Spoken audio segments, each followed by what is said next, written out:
Stanford University.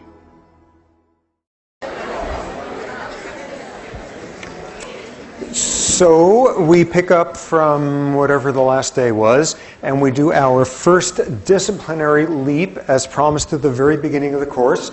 The entire function of the first half of the course is to leap from one bucket to another, such that just as soon as you feel like you are getting mildly comfortable in one, we will spend time trashing it from the standpoint of a different discipline. This is our first one of these. And the whole point of this jump is to show on a certain level exactly where one discipline's notion of an explanation ends, another one begins. And what this one will be about is how evolution works down on a molecular level. Where did we leave off after finishing our overview of the evolution of behavior? We finished with a bunch of criticisms at the end, criticizing sort of what some of the basic tenets were of that view. First off, that notion of heritability. Heritability, assuming that all sorts of behaviors have a genetic component, have a genetic basis, have a genetic cause, and we will see those are worlds of differences in those words there. And what we saw was that that could be the case, that could not be the case. That's going to be what we focus on a great deal today. Another one of the basic tenets, this notion of adaptation. Everything you see is wonderfully adaptive. The outcome is exactly the process that evolution brings about to optimize results. The counter view being the world of spandrels. A lot of the time, stuff gets carried along as baggage. Things evolving aren't necessarily things that have been sculpted into being as adaptive as possible. Another critique, and one that's also central today, is that whole emphasis on the gradualism, on small incremental changes. And what I alluded to at the end the other day is going to see a viewpoint where something very, very different is proposed to be going on, one that will make sense only eventually when we see some pretty unexpected things about genetics and the molecular biology of. Okay, so starting off, what we also finished with was a notion that there are political agendas that run through every aspect of this subject, and if that very first lecture back when talking about how some of these viewpoints influence who gets a lobotomy, who winds up exterminated, who winds up being viewed as educatable or uneducatable, etc. Political views run throughout all of this. You will see very strongly in this realm. Okay, so that viewpoint of the sociobiologist, evolutionary psychologist the other day, one of the tenets going after the notion of heritability. The notion that these behaviors are heritable, are genetically influenced, blah, blah. How would folks in that business do it? What they would do is exactly what we were seeing, which is say, okay, here's some behavioral structure, and we know how evolution works and evolution of behavior, and individual selection and kin selection, reciprocal altruism, and evolution of, and all the above. And then they say, well, with that framework, that explains the behavior pretty well. Go show me something better. Show me a better theoretical structure that's even more explanatory, more predictive, and until you come up with something better, I'm going to assume that this one is right, and this one comes with a large assumption of heritability of genetics. All built around inferentially. These are highly structured models built around how genes work. They explain what we see with these behaviors, and until you can give me a model that does even a better job, I'm sticking with this, and this counts as my evidence for a genetic component to this set of behaviors. And what we'll see is that's exactly where the molecular biologists decide that they finally have gotten free of people doing, I don't know, poetry for all the science in it. My God, that counts as science, coming up with a bunch of these rules there and say, until you come up with fancier rules or a more pleasing just so story, I win. That counts as science. Complete contempt for this approach. This is where a more molecular stance about it all takes off. And what we'll see that not only will have lots to say about adaptiveness, it will also have lots to say about gradualism. Okay, so starting with it, in order to make sense of this, for a molecular biologist, what is evolution about? When you see traits that have evolved, what's it about? By necessity, well, one is immediately talking about our genes.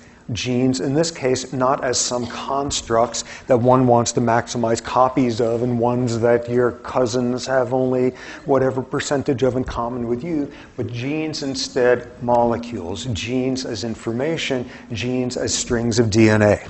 And I'll assume by now there's like a basic level of shared knowledge about this after hearing that a lot of folks came to the catch-up session last week, which I think is a good idea. But what is all built about, all of this notion of genes eventually way out the other end having something to do with behavior, is the intermediary of proteins. Proteins are important. Proteins are important, not just to have in your diet and make you run fast and strong and all. Proteins are, in lots of ways, the structurally most important things you've got making up cells. Proteins have endless roles. Proteins hold the shapes of cells together. Proteins form messengers, hormones, neurotransmitters, all of this to come. Proteins are the enzymes that do all sorts of the most important stuff. Proteins, et cetera, et cetera, et cetera. Proteins are the workhorses of what have cells doing what they're supposed to do. So the question, of course, becomes what codes for proteins? And this is where genes come in. Our basic issue here is this flow of information. Genes specify proteins. Proteins are made up of constituent building blocks, amino acids. There's approximately 20 different ones that are commonly occurring, and each one has to be coded for with a different DNA sequence. A different DNA sequence of 3 letters, 3 nucleotides. And I hope I'm not hitting a level here where people for whom this is new, this is going way too fast, and everybody else, this is way too boring, but hang on for a while in that case. Okay, so DNA codes for amino acids. A long string of DNA coding for a sequence of them will code for a sequence of amino acids which get plugged together, and you then have a protein. You got one intervening step, which for our purposes is like not really interesting and we could ignore for the most part, which is there's an intermediary step. Genes at the level of DNA, sequences of DNA, first specify an intermediate form called RNA, and it's from that you get the readout forming the proteins. Now, everything about the function of this is built out of the following sequence. If you know the sequence of DNA, you will know the sequence of RNA. You will know the amino acid sequence. You will know the protein that thus is made. You will know the shape of the protein. And you will then know the function of the protein. And that is this critical link between what DNA, genes, evolution, blah, blah, are about, and the actual things that pop out the other end and do something. For the very critical reason that everything about protein function is built around shape. Here is a cliche that is required by law to be said at this point, which is all sorts of effector proteins fit into other molecules, other effector proteins like a, okay, everybody say it out loud. Everybody know this cliche? It fits in like a, yes, okay, cliched education at its best, like a lock and key. For those of you who are not tortured with this one from early on, it's the whole notion that a shape of a protein imparts information insofar as it interacts with something else of a shape which modifies it, which complements it, whatever. The whole world that we will have of various hormones and neurotransmitters will consist of hormones and neurotransmitters going into receptors where there's a critical relationship in the shape between the messenger and the receptor, and all of this is driven by proteins, protein shape, etc. All of this is driven thus by DNA sequences. Shape is everything with this. What you get from that is, of course, the question of where do you get different shapes from? And those 20 amino acids, for our purposes, for the purposes especially people without a strong chemistry background, all that's pertinent here is the 20 different amino acids have different degrees of being attracted to or repelled by water. which most proteins are spending their life swimming around in water. They are pulled towards water, they avoid it, they are hydrophilic, hydrophobic. All that means is different amino acids gets pulled into different positions by their relationship with water, and thus a string of amino acids, the shape it winds up getting with, is determined by that amino acid sequence. There's a whole world of really interesting, horrible neurological diseases called prion diseases, which show that everything I just said is wrong, but for our purposes, everything I just said is right. So this is where you get this critical relationship: know the DNA sequence, know the coding, and out the other end, you will get protein shape, because of this business of different amino acids having different relationships with water, and thus strings of them coming up with different three-dimensional structures, and out of that will coming function out of the famed lock and key nature between shapes of functions and shapes of other things. Okay, just once again for people fairly new at this, no diagram there. One of the most interesting, or the blank slate. One of the most interesting things that proteins do is when they are enzymes. Enzymes, everybody knows that enzymes are important because they put them in your laundry detergent and advertise about how cool it is that you have enzymes in your detergent. But what enzymes do is they catalyze reactions. They cause reactions to occur, which left on their own would be very, very rare events. What enzymes do is accelerate vastly, a gazillion times over, the speed with which these happen. Catalyze reactions, what do I mean by that? For our purposes, they can take two things that aren't connected and stick them together, or they can take one thing and break it apart. For our purposes, that's what enzymes do. Virtually every enzyme out there is a protein. So proteins fit into other things and send on messages. Proteins are enzymes, pull things together, pull them apart. Proteins are structural. Again, a whole lot of the superstructure of your cells are held together by proteins. This is the realm of what they do.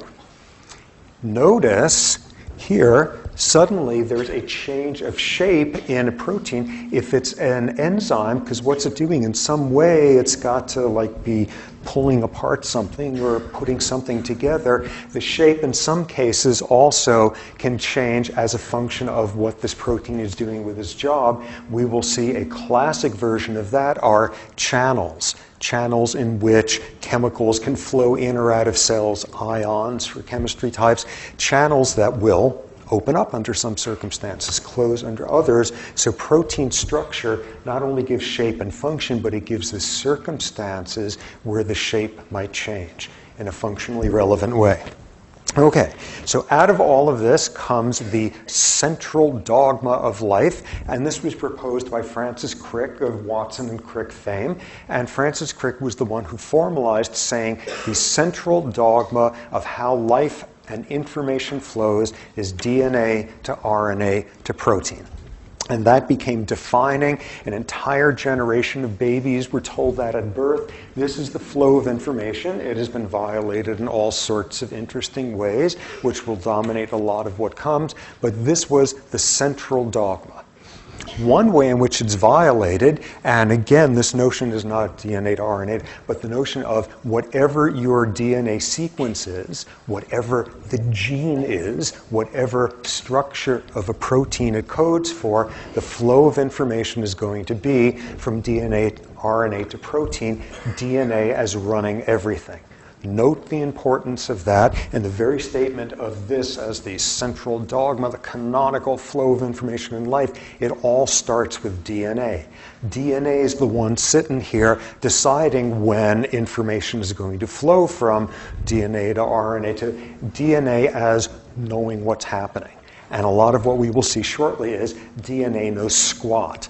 DNA is not making a whole lot of decisions there.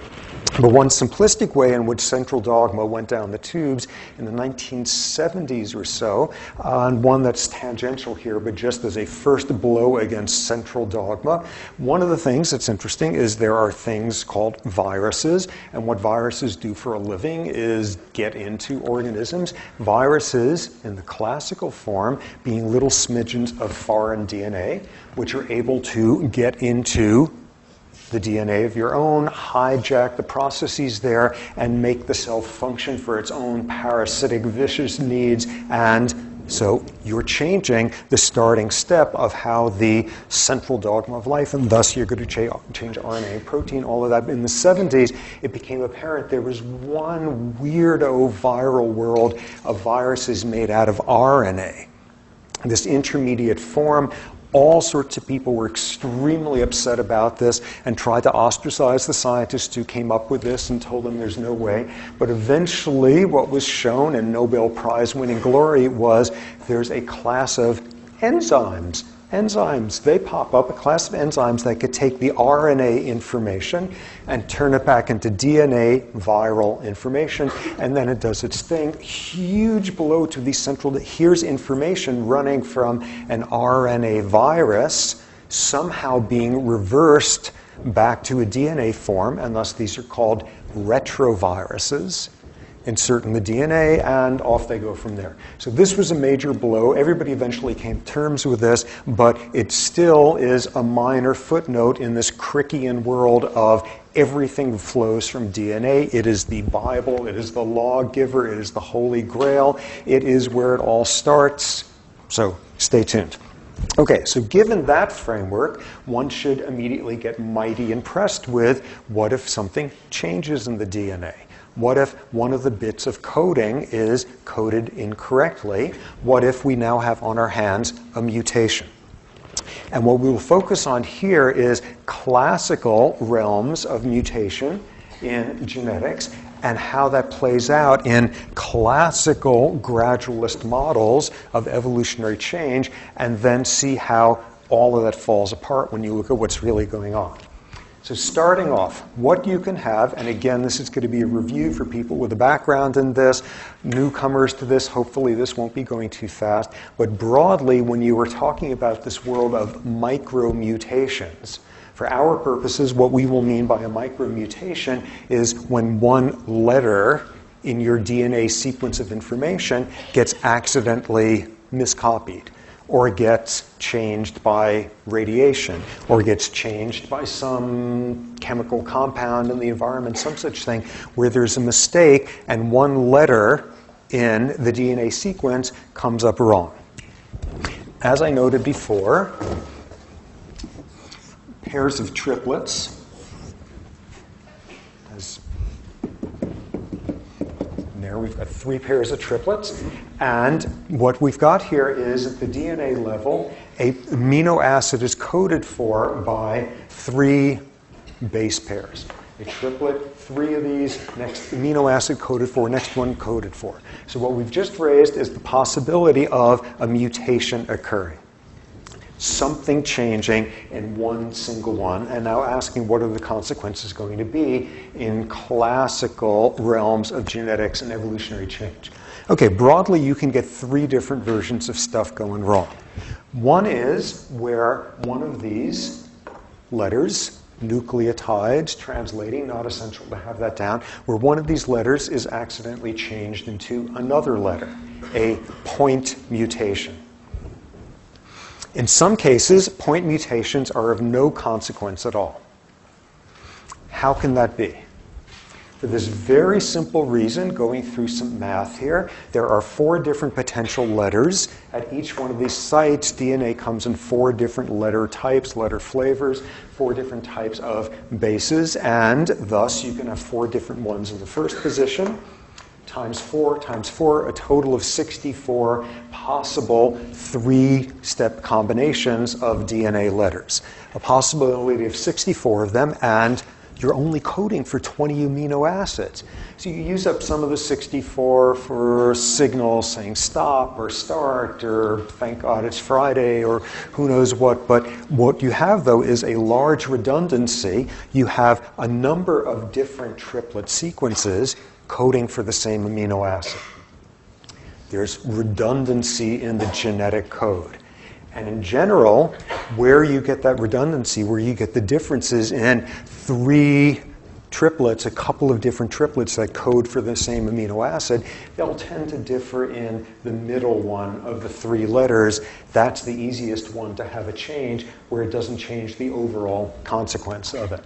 So you will tend to have redundancy. Each amino acid is coded for by a number of closely related triplets.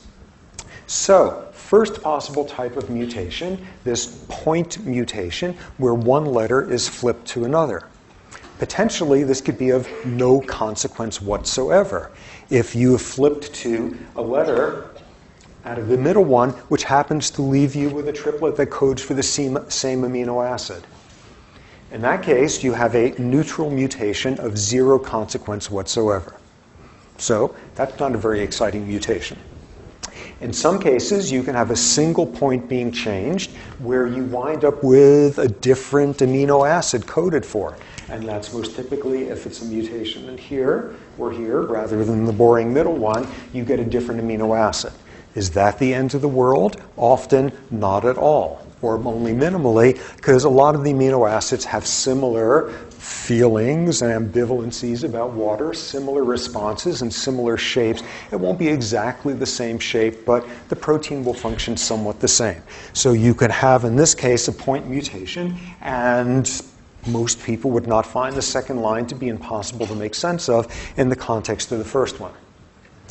Or you can have a point mutation, which by changing one letter produces a different amino acid, and this one is majorly different. This one has a completely different set of attractions or being repelled by what produces a protein of a very different shape and potentially a very different message. And shown here, just changing one letter in this case, one single point mutation, and you dramatically change the meaning of that. And I actually did that once in a grant proposal, sort of the final paragraph. We have now accomplished X, Y, and Z with your money over the last 5 years, and no wonder it didn't get renewed. So in that case, you see a single point mutation of great consequence. So you can have one of these letters, one of these nucleotides, mistaken for another, entirely neutral, moderate consequence, or major disastrous consequence. Second way of classical mutations, the second version that it could come with, is there's a deletion. One of the letters gets lost in the process. And what you then get is a frame shift over to the missing spot there, and the D from here now finishes up this. And what you can see is it suddenly becomes dramatic gibberish, and it would continue that way. A deletion mutation in classical genetics is major league. It totally changes the coding downstream from that. Third classical type, an insertion mutation, one where you now accidentally double the letter and you frame shift it in the opposite direction. Just as screwing up of meaning, major consequences there. So you have point mutations, which can have major consequences or can have none whatsoever and anything in between. You have point mutations, and then you have insertion and deletion. The last two tend to have big consequences. So all of this is built around one single base pair changing. And all of this is built around, thus, one single protein changing its shape. And thus, this world of micro mutations, single spots that are mutating, what this tends to do, and this is an important concept for what's to come, what it does is it changes how well the protein does its job. It changes the efficacy of that protein by changing the shape a little bit, by changing it dramatically, all of that. And we can see, back to our lock and key, where if thanks to a mutation, this has a slightly different shape, it will fit into the lock slightly less effectively, may stay in there for a shorter time before floating off and thus send less of a message. On the other hand, if you've got a deletion insertion that dramatically changes the shape of this, you will change how well this protein does its job. It won't do its job at all because it's going to wind up with a completely different shape and not fit in there whatsoever. What we have here is a world of mutations which are changing the function of one protein at a time. That is microevolutionary change. And that's what we're now going to see played out. When can this make a difference? This can make huge differences when it's in the realm where, thanks to a change in the shape, the protein is completely out of business. Two examples. One where you take out the function of a pre-existing gene. First one, there is this amino acid. For our purposes, that's going to derail us. For our purposes, there's a chemical that occurs in the body called phenylalanine, which has its uses, but you don't want the levels of it to build up too high because it can become toxic, damaging to brain cells, to neurons. And fortunately, there is an enzyme made of protein which turns phenylalanine into something safer. That's all we need to know about it. So you have a mutation in the gene coding for that enzyme. Not a fancy mutation, just something in one of these categories, a classical single spot point mutation, and what you got there is an enzyme that no longer does its job. And as a result, this phenylalanine is not converted into the safer form, builds up and lays waste to one's nervous system. And thus you have a disease, PKU, phenylketonuria. Very, very common genetic disorder, and this is one where the outcome is a small mutation that has completely knocked this enzyme out of business, this enzyme which was able to turn the phenylalanine into something safer. This is not a subtle outcome. Have untreated PKU, and your reproductive success by the rules of evolution is going to be real down near zero. This destroys the nervous system very rapidly after birth. So that's dramatic. Here's another dramatic one. And this one, anyone who took BioCore, I always bring this one in as a big hormone crowd pleaser. But here's an interesting thing that can go wrong with any child you might eventually have. Okay, you've got a daughter, and she's doing just fine, and she's growing up just fine, and things are terrific, and, you know, around age 10 or 11 or so, some of her classmates are beginning to reach puberty. You know, that's on the early side for the Western average, but it's not outrageously early, not a big deal. By about 12, you know, statistically about half of the girls in her class have reached puberty. 12 is about the westernized average these days. She hasn't yet, not a big deal. A year later, she still hasn't. Well, this is nothing critical, but it's getting a little bit on the late side. A year after that, 2 years after that, she has still not reached puberty. So at that point, you take her to a physician who examines her closely and figures out what's up. And at some point, the physician is probably going to have pupils dilate or some sort of weird autonomic response when they figure out what's up, and then very calmly, in a premeditated way, sit you down for a little talk afterward and inform you that your daughter has not started menstruating, has not reached puberty yet. Your daughter has not started doing this because you don't have a daughter. You got a son. This kid here, for these last 14 years, has actually been male, not female. You have what is called, no, I'm not going to tell you what, okay, it's called, especially since it's in the handout already. Anyone want to guess what it's called? It's called a TFM, testicular feminization syndrome. And you wind up with a testicular feminized male. These are individuals who genetically are male. At the level of chromosomes, that XX and XY business. These are individuals who have testes. Testes way up in their stomach or whatever, never descended down. These are people whose testes make testosterone. Testosterone out the wazoo, tons of testosterone, enough testosterone to put like antlers on your testes or something, that much testosterone, and nonetheless, you're getting a female phenotype. You are getting a female external genitalia. You are getting female everything. Yep, question? No, that's the fancy term for it. And you've just given away the punchline, you creep. Okay. So they figured out in this disease there's an insensitivity to something. What could that be? Okay, go and say it again. Yes, okay. What you've got here is one of those simple little classical mutations, and what it does is it changes the shape of the androgen receptor, the testosterone receptor, and at that point it doesn't matter how much testosterone is floating around, those target cells are not going to listen. This is consequential.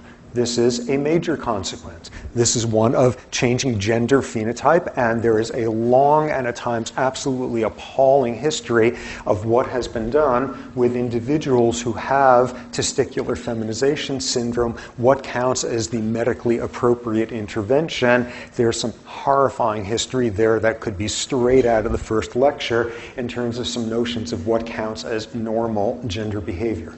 Another version of this one's a little bit more subtle because in this case it's not wiping out the function of an enzyme, it's just making it a little bit less effective at what it does. And this has to do with a disease that is found in two different populations, slight variants on it. One is up in the Dominican Republic in the mountains. The other is in the mountains of New Guinea. Interesting similarity there. In both cases, some fairly isolated inbred populations. So that sort of has genetics written all over it. But in these cases, there's a problem with enzymes that make testosterone. So this is a whole other world. Instead of the enzyme, instead of the proteins, and thus the genes somewhere back there, that code for the receptor for testosterone, the receptor that responds to this messenger. Here, instead, it's back way up there in the testes, a bunch of these enzymes which go through a bunch of steps and make testosterone. Biosynthetic enzymes there. Proteins, genes, once again. So you've got a mutation in one of those critical biosynthetic enzymes, and it's not a huge one. The shape is a little bit off. Its efficacy, the effectiveness with which it makes testosterone is down a bit, and actually it's down a lot. So here's what you wind up getting. You get an individual who, like before puberty, has extremely low testosterone levels, even far lower than you would see in prepubescent males in most cases, someone who's genetically male, someone who never saw a whole lot of testosterone during fetal life, way below the threshold for the testosterone having any effects. So the person is born phenotypically female. Female in appearance, female in external genitalia, and not internal, back to those testicular feminized males. What you find there's a vagina which goes nowhere because there's no ovaries waiting somewhere above that. There's the testes, but the external genitalia is just fine. What I think these days is the most common sort of medical ethics advice on what's done with that is the physician explains what it is, and says for all practical purposes, you have a daughter who is perfectly healthy, who is going to have a long, happy, healthy life, and simply cannot reproduce. That's the only consequence that's relevant here, and there's been a whole other world of reconstructive surgery and all sorts of very interesting, horrifying history. Okay, so back to this one. Because of the extremely low testosterone levels, because at a time of life when there's not a whole lot of testosterone around in a fetus, in a young male, and now it's below threshold for causing anything. Along comes puberty, and thanks to a whole bunch of changes in the brain, signals go out so that testosterone levels now come roaring up into the usual impossible levels in the males. And what happens here is the levels don't go up as much as they should because that enzyme is a little bit on the slow side, but they go up enough to pass threshold for beginning to have an effect. And somewhere, right around puberty, this individual changes sex. This individual transmits, jumps ship, and goes from female to male as a result of these androgenic effects suddenly coming in. It's not a complete switch there, but it's somewhat of a transition. This is bizarre. Again, this is not something subtle. This is something changing completely here, and again, one single mutation. And in this case, not even a mutation wiping out the function entirely of some protein, as in PKU or testicular feminization syndrome, but now you got a protein that's just working differently, slowly enough that you get this very different picture popping out the other end. What's most interesting is you have this intersection between molecular biology and the bioendo consequences of this mutation, all of that, and the cultural context of it. Apparently, in both of these populations, people have kind of adapted to it. It's not a big deal. puberty, sometimes you get acne, sometimes you get a penis, and like people just kind of deal with that. That's just part of the whole process. And cultural accommodation to interesting biology. One final example of where you can have a classical type of mutation and another version of a very mild difference. And in this case, it is not a very mild difference producing an overt disease. In this case, it's just producing something that probably differs in you from the person sitting next to you, which is you have a neurochemical system, a system of chemical messengers in your brain. If this is new stuff, hang on, it will all be explained in a couple of weeks. But this is a class of neurochemical signaling that has something to do with anxiety. A chemical messenger which decreases anxiety, and we will learn plenty about that down the line. And there's this regular class, they're known collectively as benzodiazepines. Do not panic if you've not heard that word before, and certainly do not attempt to spell it right because it's not possible to. So benzodiazepines. There are synthetic versions of benzodiazepines which people might take when they're feeling anxious, like Valium, like Librium. Valium is a synthetic benzodiazepine. So benzodiazepines are protein, and they have a particular shape, and you guessed it, there are thus benzodiazepine receptors, which could do that whole lock and key deal going on there. And what you have are differences, small single point, in this case not mutations, but simply different versions that one letter can come in the DNA sequence specifying the benzodiazepine receptor. These are not mutations, this is just normal variability in this one particular spot. Can specify 2 or 3 different amino acids that function roughly the same, so that you're changing somewhat the shape of the receptor and thus changing somewhat how long the benzodiazepine stays in there and how long the signal is sent, and it's all very subtle. And what does this begin to explain? Individual differences in levels of anxiety. It's only one of a gazillion ways of explaining it, but it's part of that picture there. Here we have individual differences. This explained a very interesting finding. For decades, people often try to breed rats, different rat lines for different behavioral traits, and it makes it very useful models. There are alcoholism-prone rats. There are rats that have been bred for being smart, for being not as smart at spatial maze stuff, etc. And for years, there had been a number of rat lines that have been bred that were either high anxiety or low anxiety rats. Very useful for understanding things like, what are they useful for? I don't know, they're just cool to have around. Very useful for understanding the effects of stress or things of that. So finally, modern era of molecular biology comes in, and those high and low anxiety strains differ in the shape of the benzodiazepine receptor in many of these cases. Again, tiny little differences. Okay, so what we've got here is classical genetics at the molecular level. These tiny little changes in one single base pair at a time. Point, deletion, insertion, a world in which it may or may not change the shape, where it could change it dramatically and produce some pretty exciting dramatic diseases where you wind up with a different gender than your chromosomes say, ones where you get more subtle differences, you change gender at your 13th birthday, or ones where we're just for the first time beginning to look at the individual differences that flow out from stuff like this, not them and their disease, but the individual variability. All of this is in the realm of single base pairs being changed. What all of this now allows us to do is translate this world of mutational changes into what does this look like evolutionarily? What does this look like in terms of explaining patterns of evolution? And you will know exactly where this goes right now. This helps explain the classical gradualist picture of little bits of change at a time. Little bits because you've got one protein which now works a little bit differently, and thus you get to ask a sociobiology question by having testosterone having a little bit more of an effect or a little bit less of an effect by way of molecular changes in this receptor. Is that going to increase the number of copies of genes that individual has? Is it going to decrease the number? How's it going to fit into all of last week's science? And you will know exactly how that drill will run. Oh, if thanks to one single base pair changing, you now have a receptor which functions in a slightly different way, which makes this individual 1.5% more fertile than everybody else that they're competing against.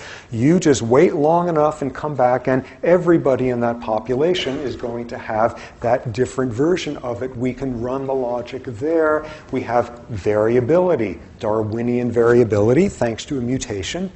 We have differential fitness. We've just defined an adaptive difference somehow or other. There's a smidgen of advantage thanks to this slightly different shape. And thus we have selection changing distribution over time. The smidgen more effective version will become more common in the population. And what's also intrinsic in that is that these are slow little steps of change. This is gradualism. So gradualism is absolutely commensurate with everything we got last week, built around adaptation, competition. Every little bit makes a difference because a 1% difference in number of copies of your genes run it enough generations, and that's going to be a big difference, and all of it changing in a very gradualist, incremental way. This has popped up in a number of domains and could be really useful because it allows you, for one thing, to trace evolutionary history by looking at the changes of single base pairs, and that's allowed for looking at one really interesting gene, which we may talk about down the line, a gene called FOXP2. FOXP2 has something to do with language. FOXP2 was first identified in a family, all of whom had some sort of language communication problem, and people to this day argue whether it was mostly about coordinating the motoric aspects of speech, or was it something about grasping the symbolic message aspects of language, all of that. In any case, a mutation was found in this gene, and a whole cottage industry has emerged since then of studying FOXP2, because versions of FOXP2 occur all throughout the animal kingdom, in birds and rats and non-human primates and all sorts of things. FOXP2 popping up all over the place, and in all these different places it's got something to do with communication. It's got something to do with bird song. It's got something to do with rat ultrasonic vocalizations. Rats are constantly jabbering at each other in a range that we can't hear, and FOXP2 has something to do with in all of those, and different versions of FOXP2 in all these different species. And what becomes most pertinent is when you look at those differences, you will see tiny little differences in this tree across all these different species.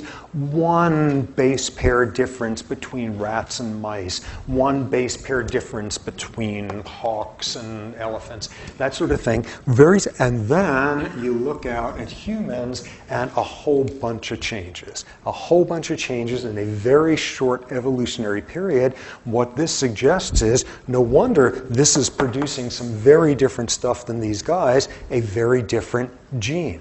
And a very different gene people now have been able to back calculate due to a series of single base pair changes somewhere in the last 250,000 years or so. And that makes a difference.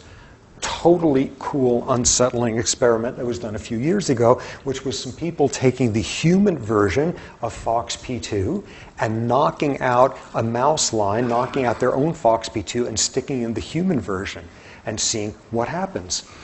And it was very interesting. They immediately sing the theme song from all the Mickey Mouse cartoons. Can they prove that? Okay, what you see is you got more complex types of ultrasonic vocalization in these mice. That's really interesting, and there's years of stuff to sort out what's going on with that. For our purposes, the main thing is here you have wound up with a very different world than chirping and buzzing and barking and all of that, and you wind up with a very different version of this gene where you can trace out how many amino acid changes it took, and every step of the way you were having some gradualist process. What's also this allows you to do is look at a footprint, an echo of what the selection was like. Okay, important concept here. So back to that business, there's 64 different ways of coding for amino acids. A couple of them are just informational, stop messages and stuff. There's about 60 different ways of coding for 20 amino acids. So on the average, each amino acid could be coded for in 3 different ways.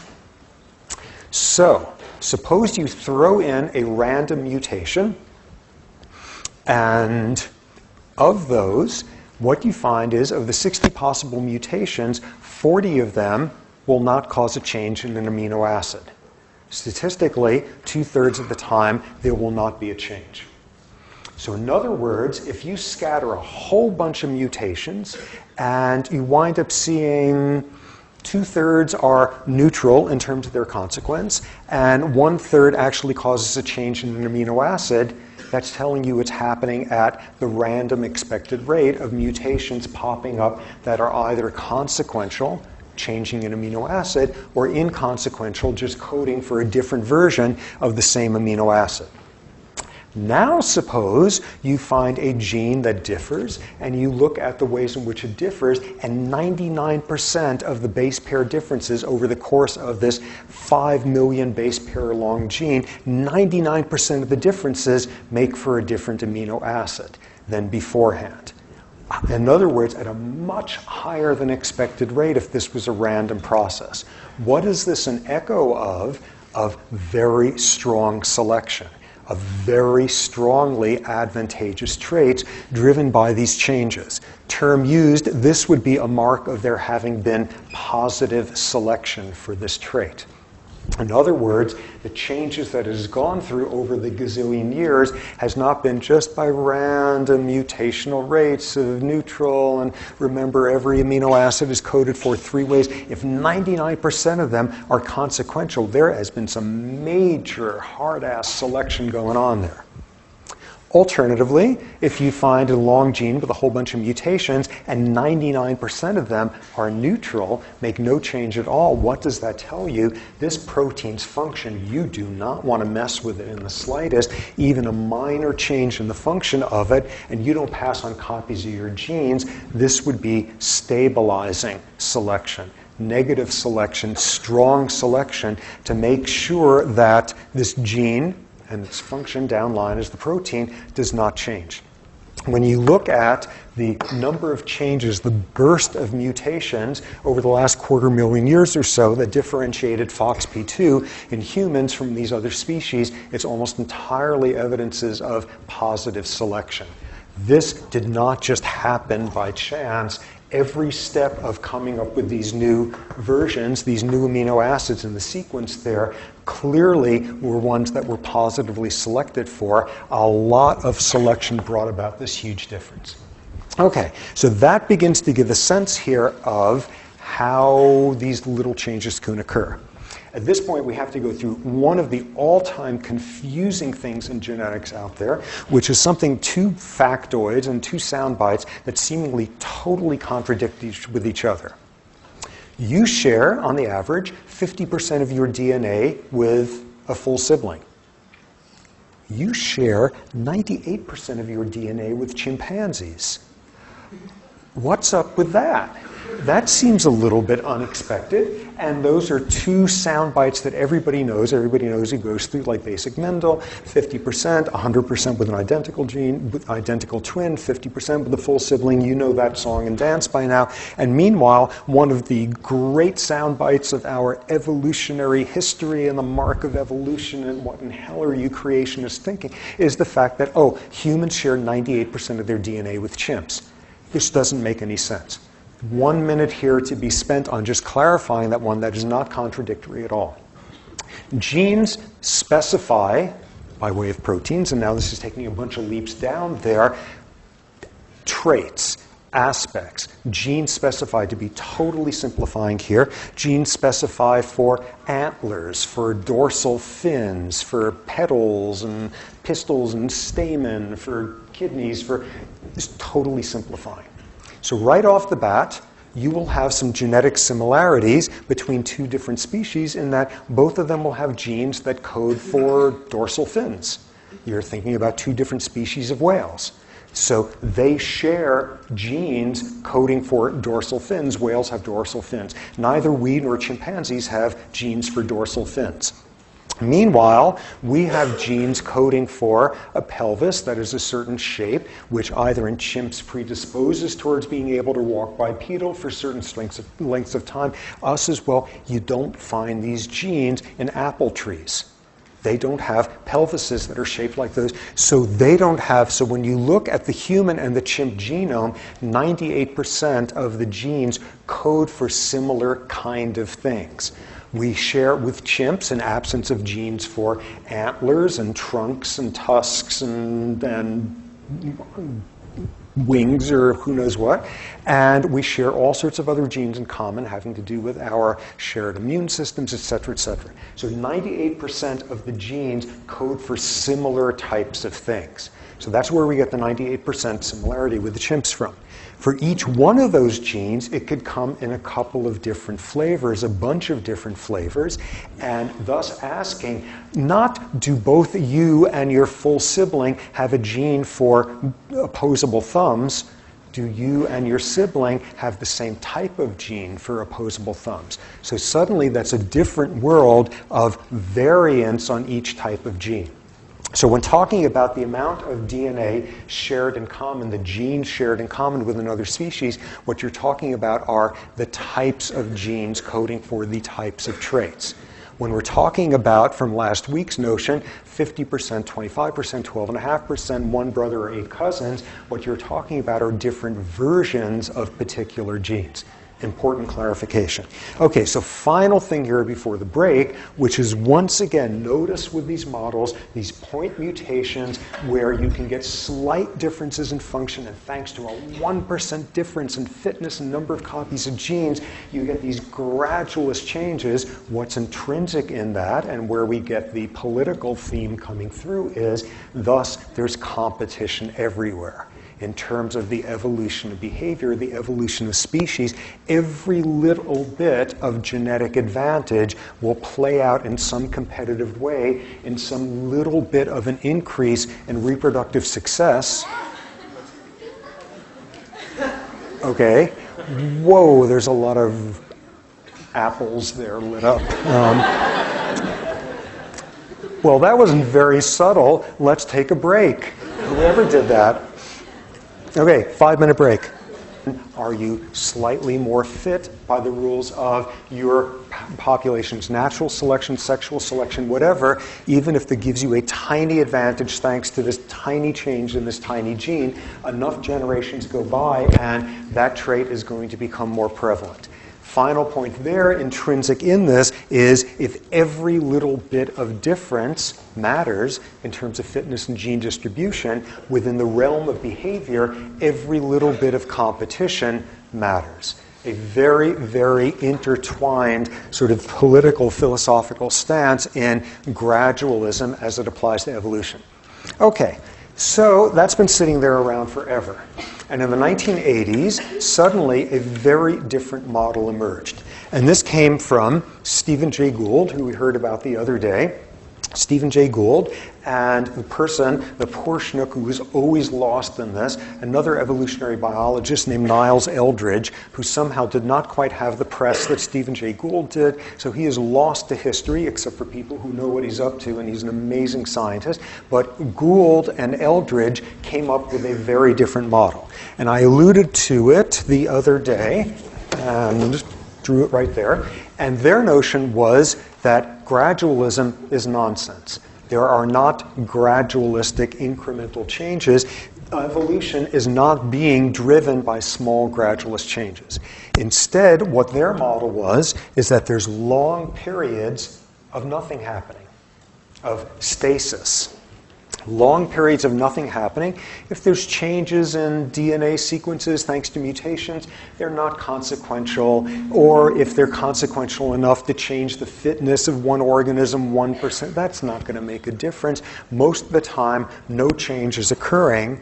And when it does occur, it is incredibly fast, explosive periods of change followed by a new period of stasis. Evolutionary change comes in step functions rather than smooth gradualism. Long periods of stasis followed by dramatic jumps of evolutionary change in short periods of time. Thus, they called this the notion of punctuated equilibrium. Long periods of equilibrium and stasis punctuated by periods of very rapid change. And as I mentioned the other day, Gould was a Marxist and felt that Marxist sort of stance was running through all of the ways to think about genetics. And I don't know what's up with Niles Eldredge, but that was the case with Gould. And when you look at this model, this is like classically fitting with like stasis and revolutionary change and dialectical materialism and stuff like that. The last sentence, I have no idea what I just said, but apparently that's got something to do with that stuff. And once again, we see in a very different way a political theme running through a different world's view of what evolution is about, punctuated equilibrium. Okay, so where did the idea of punctuated equilibrium come to these guys? Mainly because Gould was not a biologist. He was certainly not an evolutionary biologist. What he was a paleontologist. He studied fossils. He studied the history, the evolutionary history of fossils, and apparently, like totally separate of his large theoretical models, he was like the world's expert on the evolution of some Caribbean snail shell over the last 10 billion years or something. He's one of those paleontologists who traces lineages of evolutionary change over the course of time with fossils, fossil records as the readout. So he's a paleontologist slash geologist in some ways. And when you do that, you notice something, which is you got gaps in the record. You've got your famed missing links. You have gaps in your evolutionary record there of what the fossils look like. And you're measuring some trait or other in these snails or trilobites or whatever you're looking at. And at this time period, the trait looks like this, and at this time period, it looks like this, and this looks like a perfectly good gradualist model. And what Gould would notice is, as the field got more and more information, more and more intervening steps on a lot of these fossil histories, they would start to look more like this. And every now and then, you would see something like this in between. And from that began to suggest to him this model of punctuated equilibrium. Most of the time, as assessed by the fossil record, nothing dramatic is happening, long periods of stasis. And what allowed this to occur is that for some fossils, you have incredibly detailed evolutionary history where you can begin to fill in the lines, and they wind up looking punctuated in this way. So out of him comes this whole theory that it's all about punctuated equilibrium rather than gradualism. Right off the bat, what are the consequences of that? Little genetic changes don't matter. Competition driven by the notion of little changes mattering aren't actually occurring. A model saying most of the time, all of the notions of if you figure out the right kid to kidnap when the big guy is coming at you and you'll leave more copies and figuring out exactly who to be infanticidal to, all that, it's not going to make a difference in terms of gene distribution. Evolution is not being driven by that. And out of it came this very strong indictment of the sociobiological view of what you got there is a world where it's all about competition, where it's all about hierarchy, where it's all about domination, where it's all about that. Hey, isn't that interesting that that's exactly the sort of world that these folks live in who are benefiting from this, who started this theory? Very different notion here. Competition, selective advantages, all of that. Most of the time, nothing's happening. So not surprisingly, all of the evolutionary types from last week did not like this one bit. And this was attacked left and right in some extremely valid ways. First form of attack is a very simple problem there, which is that you have two different disciplines happening here. You get a paleontologist and you get a evolutionary biologist, and they're functioning in completely different universes. Okay? Stomach problems, and they're functioning in completely different universes there. What counts as fast for a paleontologist? These are tens of millions of years going on. Whoa, incredibly fast evolutionary change going on there. That's like 100,000 years.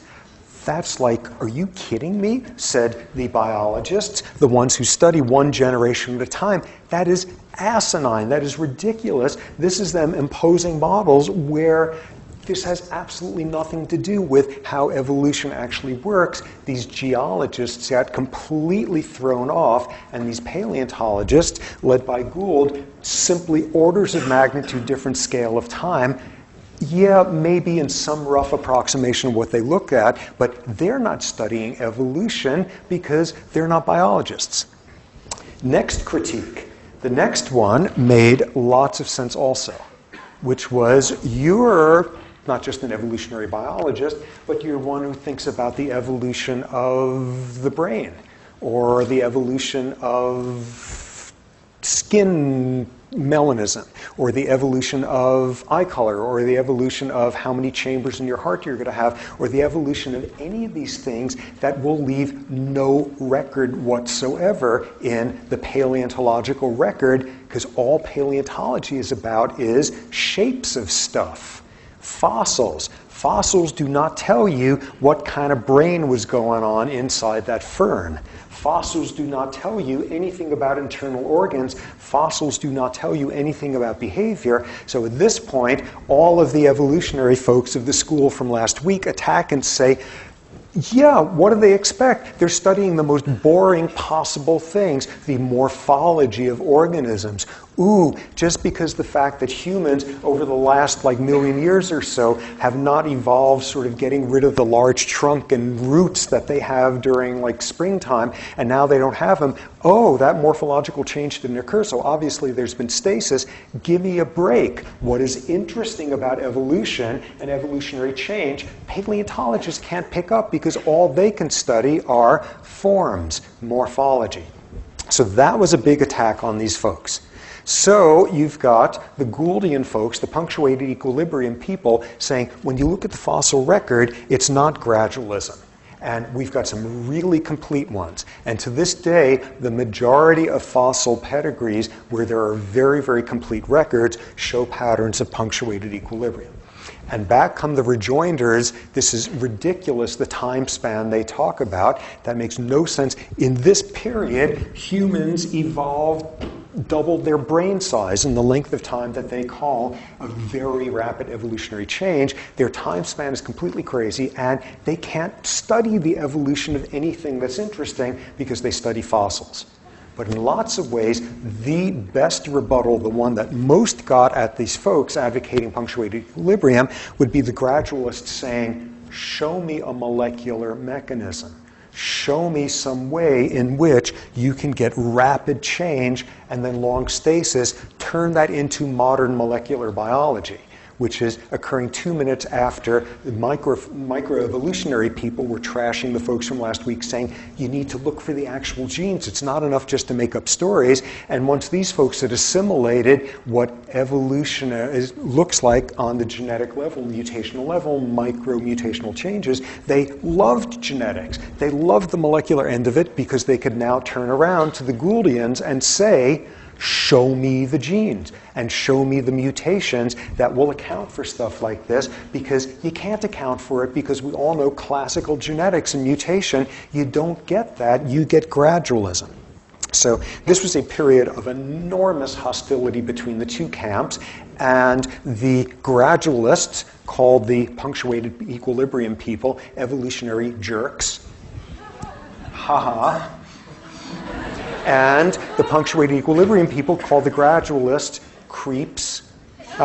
So ultimately, they all got along wonderfully because they were so witty. But what you had was enormously hostile camps, and really quite hostile, because all sorts of implications spreading beyond how fast the shape of this seashell was going to be evolving.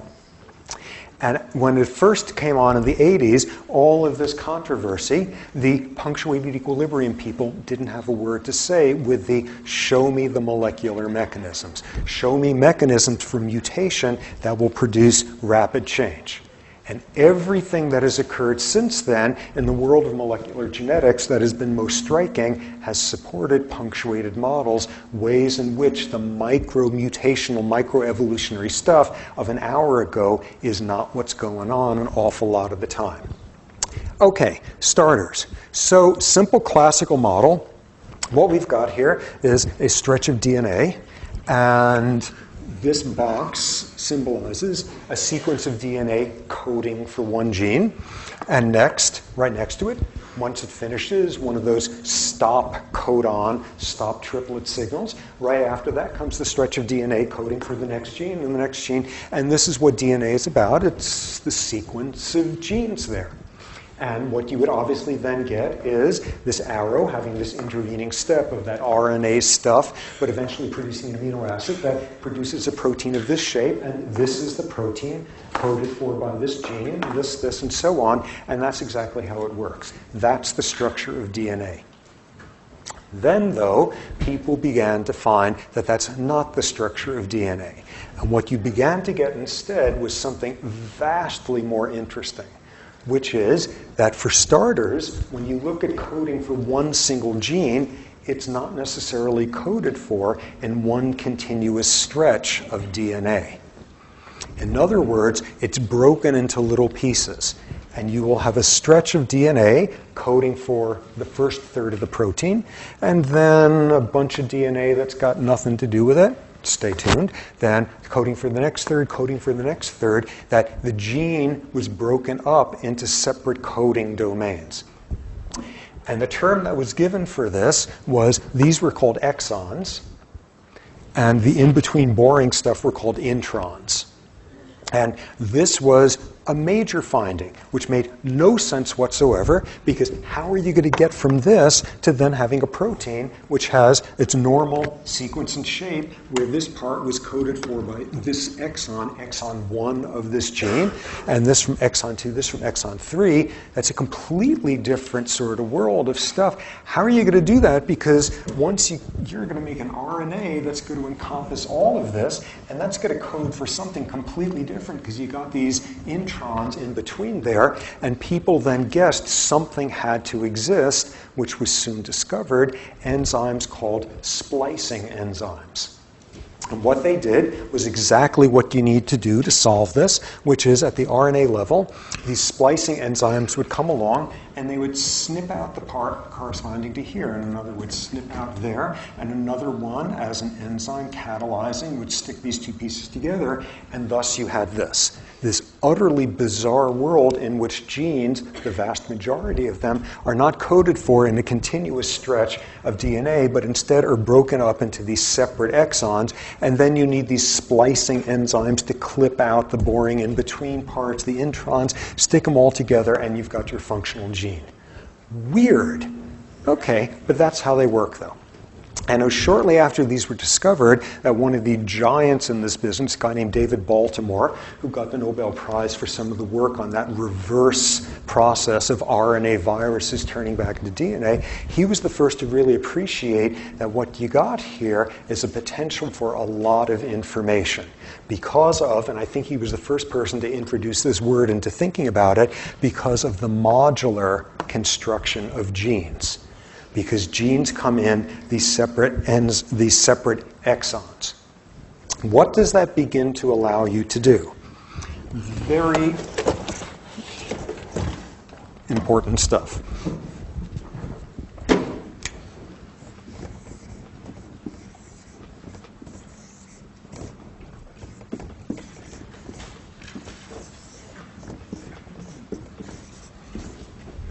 Okay, so we have the same structure here, and we have a gene coded for in a modular way in 3 separate exons, and thanks to splicing enzymes, protein catalysts, clipping this out, you wind up with this. What Baltimore was the first, or one of the first to appreciate, was that you could wind up with something different there as well. You could, for example, create a very different protein, one consisting only of A and B. or one consisting only of A and C, or one consisting of B and C, or A alone, and suddenly you have this combinatorial possibility of cranking out a number of different ways of putting together 7 different ways, since you can't transcribe this gene so that there's no transcription, 7 different ways of combining these different exons, 7 different types of proteins you could generate from the same gene. This was not accepted with a whole lot of pleasure by the old guard, because intrinsic in the know the DNA sequence specifies amino acid, protein shape, protein function, intrinsic in that is one gene specifies one protein. One gene only specifies a single protein. One protein is only specified, coded for by one gene. And suddenly this modular business allows you, with one gene, to generate 7 different kinds of proteins. For starters, how could that possibly work that way? Just on a nuts and bolts level, all you need are splicing enzymes that work a little bit differently in different parts of the body. One that will splice this off and is attached to an enzyme that will degrade this, while the splicing enzyme here does. And what have you just produced? You'll get this one. Coupling of splicing enzymes with degradative enzymes, and suddenly you've got a means to have tissue-specific expression of genes. The same gene will produce different types of proteins in different parts of the body because of splicing enzymes working differently. Then, just to confuse things even more, people began to note that there would be some splicing enzymes and genes where they would splice at a different point.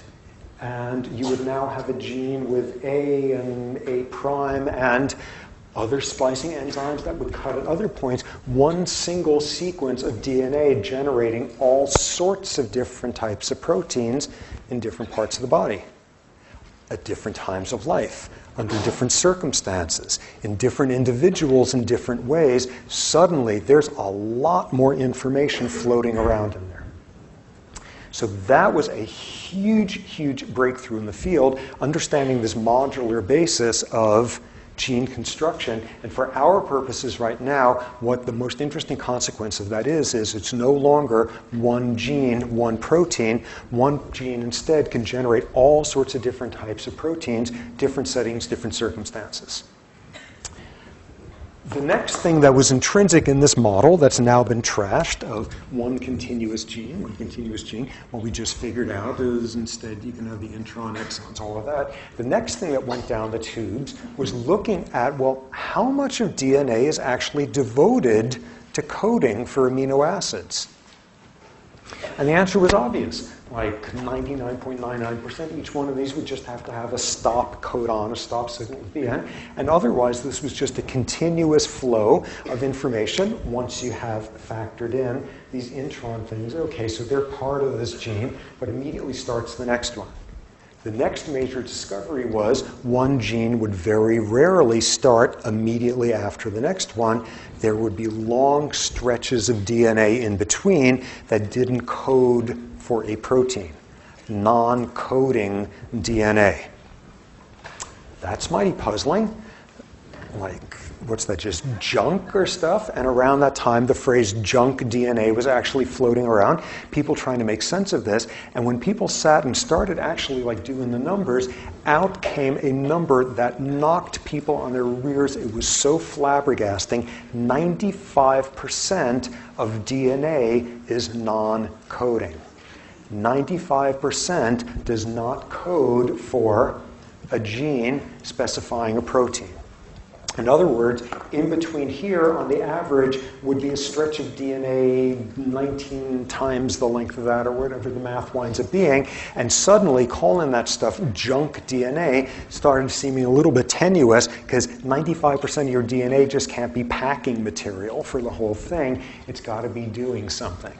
And during that period came sort of the insight into this, that all that intervening non-coding stuff was. What was that? That was the instruction booklet. That was the instruction booklet on when to activate these genes. That was the on and off switches for turning genes on or off. Upstream, in the non-coding domain, just above a particular gene sequence, would be the information for when that gene is activated. Activated when it makes RNA into protein, all of that. And upstream of that are the on and off switches. Implication right there off the bat, which is Crick was wrong. DNA sequences are not the starting point of the central dogma of life, and DNA is the rule giver and all of that. DNA is being regulated, genes are being regulated in some other way, and where 95% of DNA is being devoted to regulation of the genes. DNA has no idea what it's doing. DNA is a readout that's under the control of all sorts of other factors. And out of this emerged the really, really important concepts of regulatory sequences upstream from genes. So here we have a long string of DNA coding for this gene, which happens to come in 2 exons, and it is like the space between a galaxy, how long the non-coding is going to go on until the next gene is back there. So what's going on in this stretch just upstream from this gene? Things that were soon being called stuff like promoter sequences or repressor sequences, things, stretches of DNA that coded for switches rather than coding for protein, that coded for things coming in to the neighborhood of the DNA and binding to some of these promoter or repressor sequences and then turning on, or in some cases off, the transcription of that gene, the process of the gene generating proteins. You would have promoters sitting there, and this is overly literal. It would be just a sequence of DNA, which thanks to that sequence would have a certain subtle micro shape, and along would come something which happened to be able to fit perfectly into that spot. And if and only if this molecule, usually a protein, bound to this promoter, suddenly that would trigger a whole bunch of enzymes to come in, which would start the process of transcribing this gene. This would be the switch, and this is the thing that just turned the switch on. And these things that turn the switches on, or off in some cases, were soon called transcription factors. Totally critical concept in there. The fact that vast stretches of DNA don't code for anything. Instead, they have the instruction booklets. Here's how you turn this gene on or off. Send in this molecular messenger, send in this type of transcription factor, and if it shows up, binds to here, you now activate the transcription of this gene, the process of turning that gene, making proteins derived from it. This is where the information was. And this is not DNA knowing what it's doing. This is outside regulators coming in. So immediately, that has made life a whole lot more complicated. Next complications. You could have different genes scattered all over the place that would have the same promoter upstream of it. What would that mean? In comes a transcription factor, and it doesn't activate the transcription of one gene producing one protein. It activates the transcription of a whole bunch of them. In other words, now suddenly we have messengers that could trigger activation of genetic networks, entire arrays of proteins being produced, all with a functional similarity driven by the fact that all of them have the same promoter upstream. So suddenly you have the possibility of the same promoter being upstream regulating more than one gene. That is the general rule. Flip side of it, any given gene, for example, could have a bunch of different promoters responding to different types of signals. So now, suddenly, you have this gene which can be transcribed under this circumstance or under this circumstance, and both are ways of turning on activation of that gene. And in this circumstance, the same promoter is found in genes A, B, and C, somewhere at the other end of the chromosome. And in this case, this promoter is found on genes D, E, and F down there, different networks. So the same sort of transcription factor logic, once you can have different promoters upstream of a gene, and once you can have the same promoter upstream from multiple genes, you suddenly have the ability with different transcription factors to activate entire networks of gene expression. Okay, so what this has allowed you to do is completely trash this notion of DNA knows what it's doing. DNA is just the readout, and who knows what's going on? Whatever is controlling the transcription factors, whatever is causing them to do their thing. And this could be a world of influences. And to be absolutely accurate, this requires introducing the word environment. This is environment having something to do with genetic effects. This is going to be a way in which environment is interacting with genetic elements, environment determining which of these are doing what. What would that look like? Sometimes environment could be the environment in the rest of the cell. So you got your DNA there, and your stretches and all of that, and the promoter, and we could do that by now. And something is occurring inside the cell, which activates some transcription factor, and then you go change a genetic event going on in there. The cell is running out of energy. There's various ways to construct sensors. In other words, evolution has come up with a bunch of different ways in which cells can respond to signals of low energy, and that will activate some transcription factor, which will go and bind to a bunch of promoters, which produce proteins involved in taking up more energy from outside the cell, transporting in more, using energy more efficiently. So what we have here is an environmental regulation of genetic effects, environment, the rest of the environment of the cell. The DNA doesn't know what it's doing. The gene doesn't know what it's doing. Events going on elsewhere in the cell is what's regulating what's up.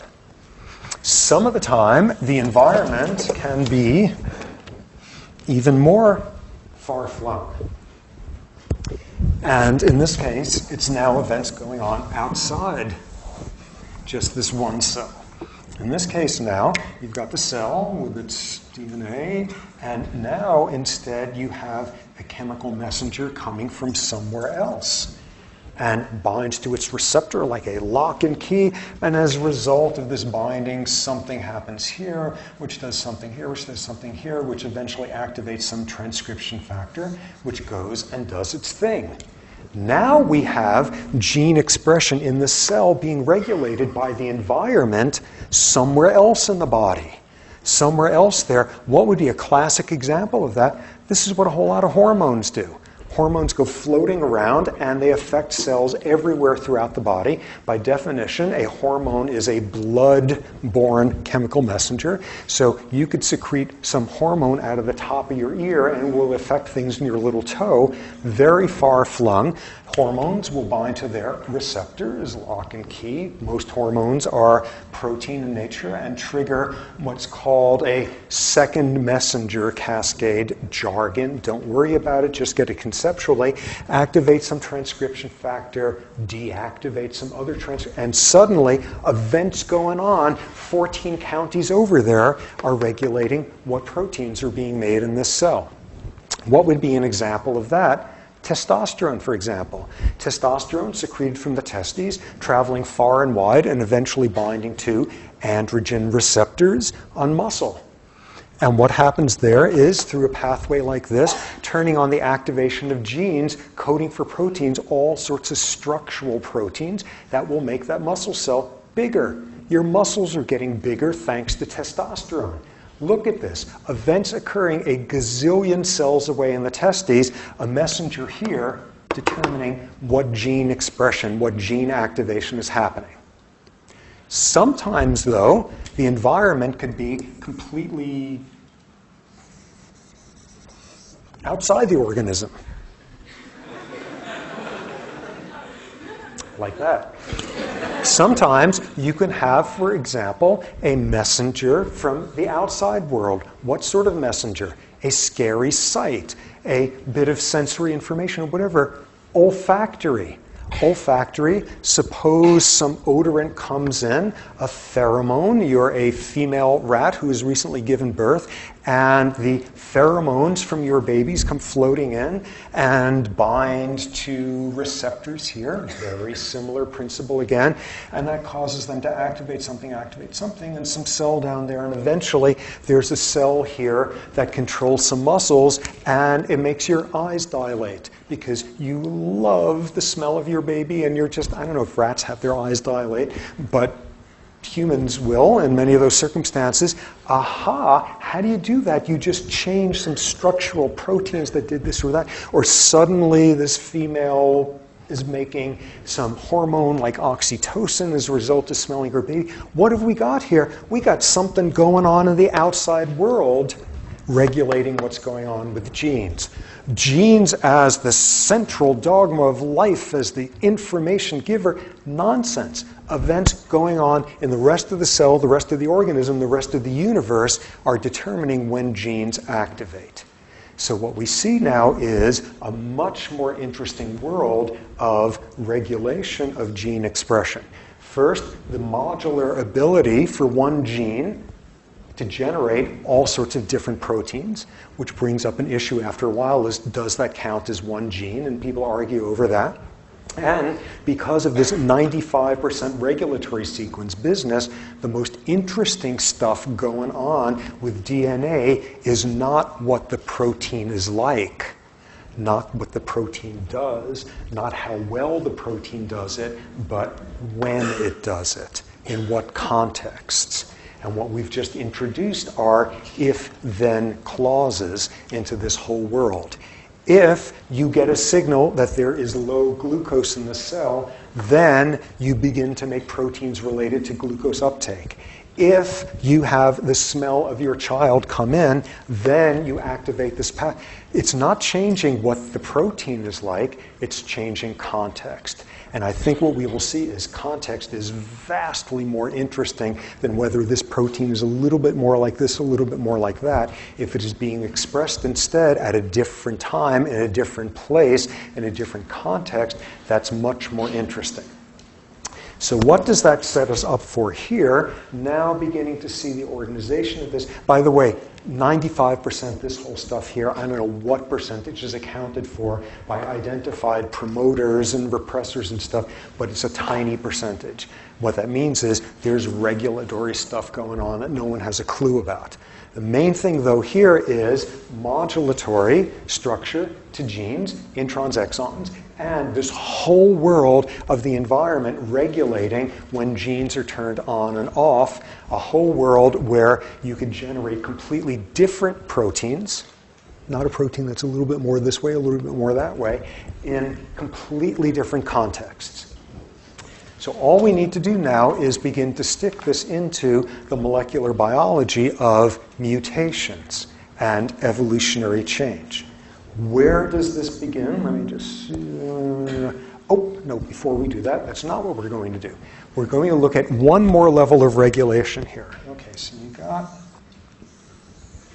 your DNA, and we already know this whole business, what's telling it what to do. You can have transcription factors coming in, all of that, these interesting implications. DNA, let's see, for our purposes, is protected in sort of layers of protein that are just sort of structurally stabilizing. This is not really what they look like or quite what they're made of, but they're called chromatin. There's just stuff that stabilizes the DNA because these are wispy little things. And one of the things that, of course, they need to do is they're enwrapped around the DNA stabilizing. You got some transcription factor coming in from somewhere else in the cell. It's got to be able to get down to the DNA. And thus you have a whole world of chromatin opening up to allow transcription factors to get through. And thus you have a whole world of what's telling the chromatin to open up where and when. Suddenly a whole world of regulation of whether the transcription factors even have access to the DNA. So you can have tons of a transcription factor, and all set to transcribe something off of this. And thanks to conformational changes, folding or unfolding of chromatin, you're regulating whether the transcription factor can even get through. And thus there's a whole world of stuff that changes, chromatin modeling and remodeling. Additional step here, one that's really interesting, is you can do things, circumstances arise, the environment can do things where you change the structure of chromatin around a particular gene in a way that makes it easier to transcribe or harder to transcribe, and you can essentially make that change permanent.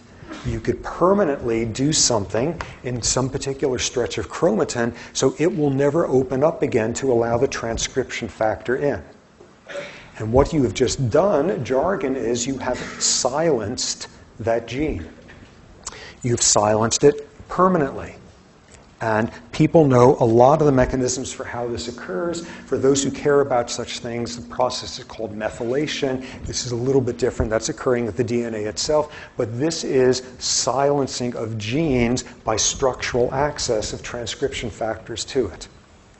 When does that occur? There's all sorts of circumstances early in life where you will change the permanent accessibility of some gene and transcription factors. You will cause long-term, lifelong changes. As but one example, and one that we will look at a number of times down the pike there, in rats, the mothering style of the mother rat will cause chromatin changes, permanent ones, in some of the genes related to stress hormones. So that certain types of mothering, how often you lick the baby and other rat mother type stuff, will regulate how readily some genes will be turned on for the rest of your life. This is early experience. This is molecular mechanisms for events early in life lasting forever. A lot of these turn out to be a little bit reversible, but for our purposes, lasting forever, this is a whole new field called epigenetics. Genetics is all about DNA sequences.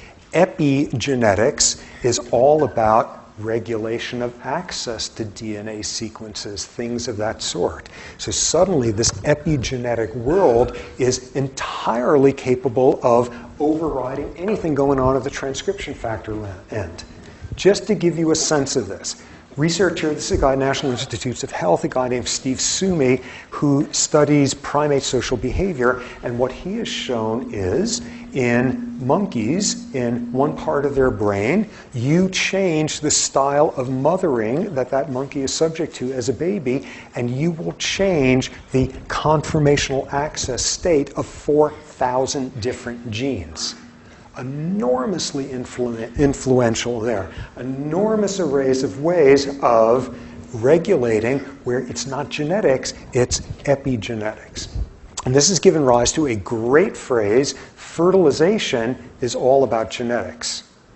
Development is all about epigenetics. And what epigenetics is about are ways in which the environment not only can regulate what's going on with this gene right now, but can cause lifelong differences in the ability to access genes. So this is an enormous array of levels of regulation, splicing enzymes determining how your exons get mixed and matched, generating all sorts of different proteins, transcription factors representing the things that turn the switches on and off, and the array of switches is far more interesting and plentiful than the gene itself. Transcription factors reflecting what's going on in the outside world, like in the rest of the cell to the other side of the planet, and finally this whole additional level of regulation where some of the regulatory consequences here can be lifelong. Enormous array of levels of regulation, and an enormous number of ways in which just the DNA sequence of the gene itself is not very interesting. That determines the shape of the protein. But all this other stuff is, where is it expressed? When is it expressed? In what contexts? What sort of if-then contingencies? Whether it is ever expressed after a certain childhood event. All of that much, much more interesting. So what we need to do now is transition to thinking about evolution, mutations, on the level of all the stuff we just heard about. And all I will leave you with, and picking up on Wednesday, is think about what if you get a mutation in a splicing enzyme? What if you get a mutation in a transcription factor? What if you get a mutation not in the letters coding for a gene, but coding for a promoter? What happens in all those cases? And suddenly you begin to see a world in which you can get stuff that's not purely gradual. For more, please visit us at stanford.edu.